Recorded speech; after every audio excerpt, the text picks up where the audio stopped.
Hi viewers, welcome to RV plus channel. சிறகடிக்க ஆசை சீரியலோட இன்றைக்கி எபிசோடோட பார்ட் 1 நான் ஆல்ரெடி போஸ்ட் பண்ணியிருந்தேன். அந்த வீடியோவில் விஜயா அந்த காதல் ஜோடிகள்னால வீட்டில் என்னென்ன டிஸ்கஷன்ஸ் போச்சு, அவங்க அதுக்கு என்னென்ன எப்படி சமாளித்தாங்கன்ட்டு நான் சொல்லியிருந்தேன். அதை கண்டிப்பாக பாருங்கள். மீதி எபிசோடில் மனோஜ் சமக்கூத்து பண்ணியிருக்காரு. மனோஜ் அவரோட எலக்ட்ரானிக் ஷோரூமில் உட்காந்துருக்காரு. ரோஹிணி நடந்து வந்து மனோஜ் வாஷிங் மிஷின் ஸ்டாக் முடிய போது ஆர்டர் பிளேஸ் பண்ணுன்னு சொல்கிறாங்க. மனோஜ் எதையோ பார்த்து யோசிச்சுக்கிட்டே இருக்காரு. ரோஹிணி அவரை வந்து ஃபைலை வச்சு அடித்தாங்க. அடிச்சுட்டு மனோஜ் என்ன யோசிக்கிற அப்படின்னு கேட்குறாங்க. மனோஜ் ஏன் ரோஹிணி கேட்குற, டீலருக்கு வேறு 75,000 பணம் கொடுக்கணும், நம்ம கிட்ட இப்போ பணமே இல்லைன்னு சொல்கிறாரு. ரோஹிணி அதுக்கு பணமாக அதான் நம்ம கிட்ட இருக்குல்ல, கொடுக்க வேண்டியதானே அப்படின்னு சொல்கிறாங்க. அதுக்கு மனோஜ், நீ வெறும் துபாய் ஃப்ரெண்டுக்கு காசு வாங்கி கொடுத்துட்டு அப்புறம் வித்யாவோட அம்மாவுக்கு வேறு காசு கொடுத்துட்டு அவங்க அம்மாவுக்கு நல்லா ஆயிடுச்சு அப்படின்னு கேட்குறாங்க. ரோஹிணி வித்யாவோட அம்மா அவங்களுக்கு என்னன்னு கேட்குறாங்க.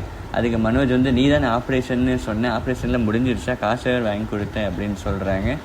ரோஹிணி அப்படியே சமாளிச்சுட்டு, ஆமாம் அவங்க ரொம்ப நல்லா இருக்காங்க மனோஜ், உனக்கு தான் ரொம்ப தேங்க்ஸ் சொல்லணும் மனோஜ்னு சொல்கிறாங்க. அதுக்கு மனோஜ், எல்லாத்துக்கும் நல்லது பண்ணுறோம், ஆனால் நம்ம தான் இப்போ வந்து காசு இல்லாமல் உட்காந்துட்டு இருக்கோன்னு சொல்கிறாரு.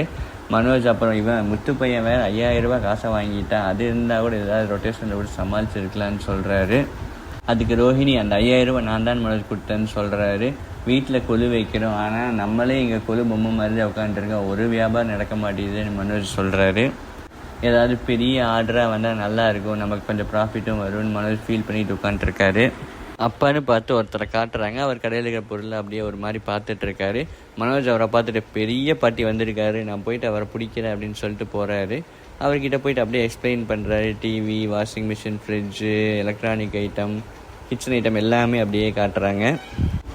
மனோஜ் அவசரமாக ஓடி வந்து, ரோஹிணி நீ வா, அவர் பெரிய ஆர்டராக கொடுக்க போகிறாரு, எப்படியும் பயங்கரமான ப்ராஃபிட்டோடு ஒரு 15 லட்சத்துக்காவது பர்ச்சேஸ் நடக்க போகுதுன்னு சொல்கிறாரு. ரோஹிணி ஆச்சரியத்தோடு அங்கே போகிறாங்க. பர்ச்சேஸ் பண்ண வந்தார், எப்போ டெலிவரி கொடுப்பீங்க அப்படின்னு கேட்குறாரு. அதுக்கு மனோஜ் வந்து, இன்றைக்கி ஆர்டர் கொடுங்க சார், நாளைக்கே டெலிவரி பண்ணிடலான்னு சொல்கிறாரு.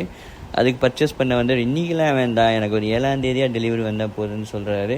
மனோஜ் அப்படியே யோசிச்சுக்கிட்டே உட்காந்துட்டு, ஏன் சார் அப்படி சொல்கிறீங்க, வாங்க சார் நாளைக்கே எடுத்துக்கலாம் சார் டெலிவரி, நான் உங்களுக்கு பண்ணித்தரேன்னு சொல்கிறாரு. அதெல்லாம் பண்ண முடியாதுப்பா, எனக்கு காசு வர வேண்டியிருக்கு, காசு வந்தால் தானே வாங்க முடியும்னு சொல்கிறாரு. மனோஜ் அதுக்கு, காசா அப்படின்னு முழிக்கிறாரு. ஆமாம், எனக்கு என் மச்சான் கேரளாவில் வந்து லாட்ரி சீட் வாங்கியிருக்கான், எப்படியும் ஒரு 25 கோடியாவது வரும்னு எதிர்பார்க்குறேன், ஜோசியர் கூட சொல்லியிருக்காரு, இது கண்டிப்பாக எனக்கு காசு வந்துன்னு சொல்கிறாரு. மனோஜ் செம்ம காண்டாய், என்னையா சொல்கிறேன், அப்போக்கிட்ட காசே இல்லையா, ஜோப்பில் ஒத்த பைசா கூட இல்லாமல் தான் வந்து உட்காந்துருக்கியான்னு கேட்குறாரு.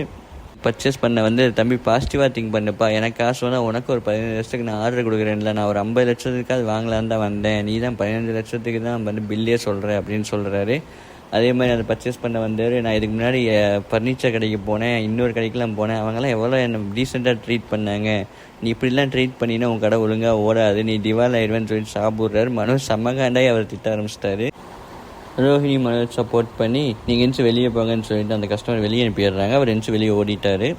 மனோஜ் ஒரு மாதிரி சலிப்பாக வந்துட்டு அவர் வச்சு உட்காடுறாங்க. ரோஹிணி பின்னாடியே வந்து, விடு மனோஜ், இப்படி தான் பல பேர் ஏமாற்றி சுற்றிட்டு இருக்காங்கன்னு சொல்கிறாரு. அப்பன்னு பார்த்து நம்ம பாய் தாத்தா புகை போட வர்றாரு கடைக்கு. அவர் வந்துட்டு மனோஜ்கிட்ட, நீங்கள் ஒன்றும் கவலைப்படாதீங்க, உங்களுக்கு வந்து ராஜா மாதிரி வாழ்க்கை அமையும் அப்படின்னு சொல்கிறாரு. அப்படியே புகை போட வந்த அந்த பாய் தாத்தா, நான் உள்ளே வரும்போது ஒருத்தர்கிட்ட ஒன்று உங்கள்கிட்ட சொல்ல சொன்னேன்னு சொல்கிறாரு. மனோஜ் எந்திச்சு வந்து, என்ன சொல்ல சொன்னேன், லெட்டர் தான் கொடுத்தாரான்னு கேட்குறாரு. அதுக்கு அந்த பாய் தாத்தா, லெட்டர்லாம் கிடையாது, அந்த லெட்டர் கொடுத்தவனை நீங்கள் மீட் பண்ணணும்னா 4 மணிக்கு போரூர் கோயிலுக்கு வாங்கன்னு சொல்லிட்டு வெளியே போயிட்டாரு.